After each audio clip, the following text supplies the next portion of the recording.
On the Trail of Bigfoot, The Legend, is a modern-day Bigfoot documentary.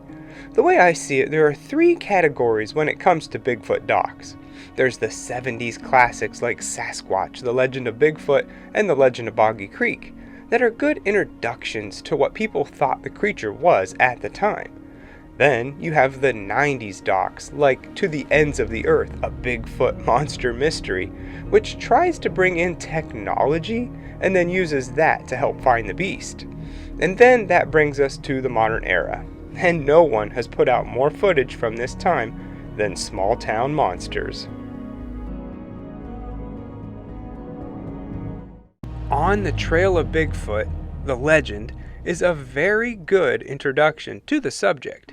If you've watched this channel for a while, or if you're into Sasquatch at all, a lot of this will be old news for you. But it's nice to have a good refresher, and something I can watch with family and friends that might not know why I'm so obsessed with Bigfoot. Chapter 1 is all about the creature of legend, and we meet some of the researchers we'll be hearing from throughout the movie.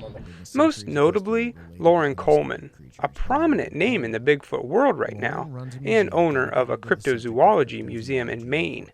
But there's also Mark MATZKE, the level-headed skeptic, David FLOYD, a professor who is interested in all things that go bump in the night, and of course, Seth Breedlove, the director and man behind the camera. All of these guys talk about some of the earliest stories of the beast, dating back to the 1860s, how it started with newspaper reports with witnesses claiming they saw a wild man or mountain devils. But they do admit that back then, and still today, they would embellish a bit just to sell papers.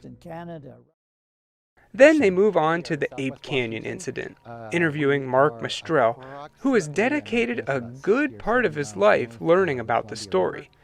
Now, I've gone into it a ton, but basically in the 1920s, some gold miners, led by Fred Beck, saw one of these creatures by a lake, and they all opened fire on it. 15 to 17 rounds went into the beast, then it stumbled a bit and fell down into the canyon. That night, the creatures came back to extract their revenge. Mark says there were 5 to 7 Bigfoot attacking the cabin with rocks and even climbing on the roof.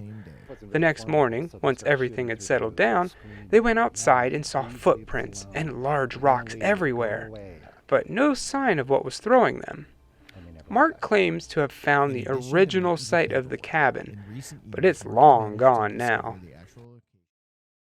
They talk to Kathy Strain, who works as a tribal relations manager, and she brings up a good point. The natives have stories of all kinds of animals: eagles, coyotes, rabbits, and yes, even Bigfoot. So to them, it was just another animal. She also says her favorite encounter is that of Albert Ostman, how he was picked up in his sleeping bag and carried for miles until finally being sat down and greeted by an entire Bigfoot family. He stayed with them for about a week until he could finally make his escape by tricking them to eat tobacco, which made him sick. Definitely the most interesting story I've heard. I can't say I believe it, but there's no doubt it's entertaining.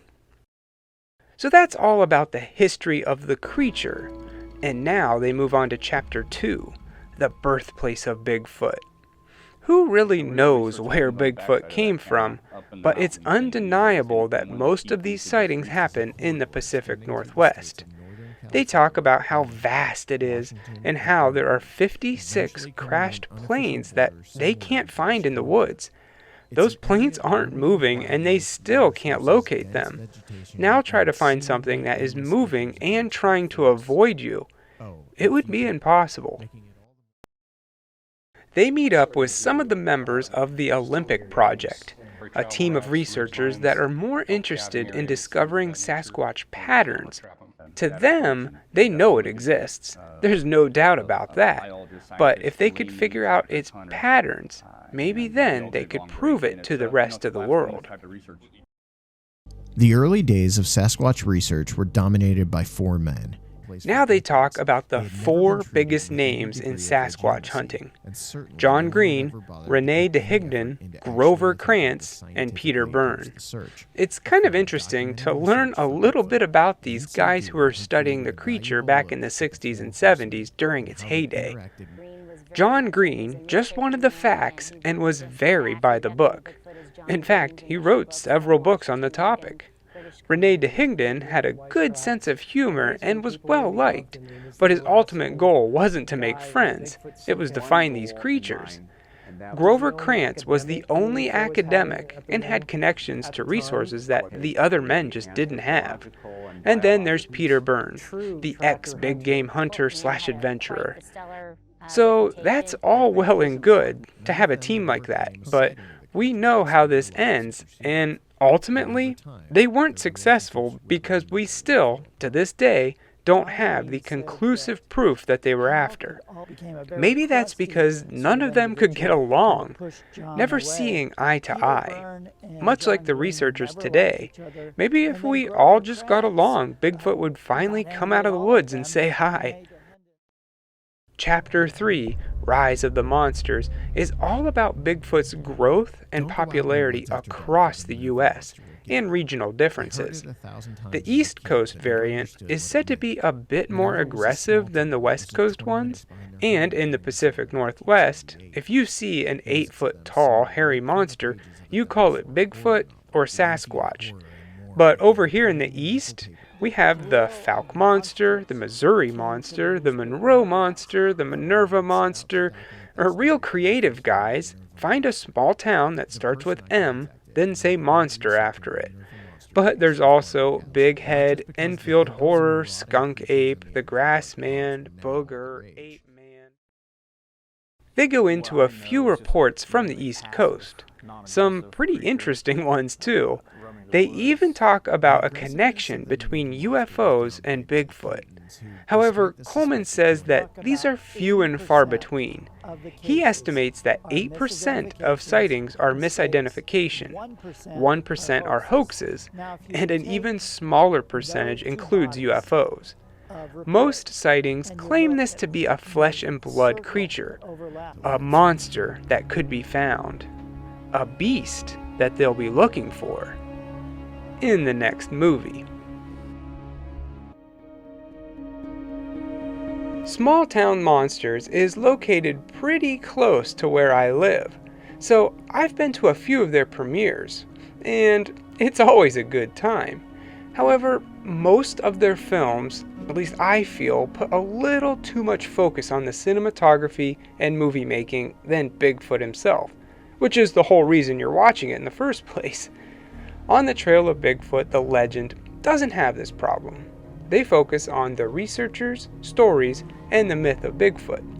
Sure, I wish they would have actually gone out into the woods and done a little bit of research on their own on this one, but I guess we'll just have to wait for the next installment.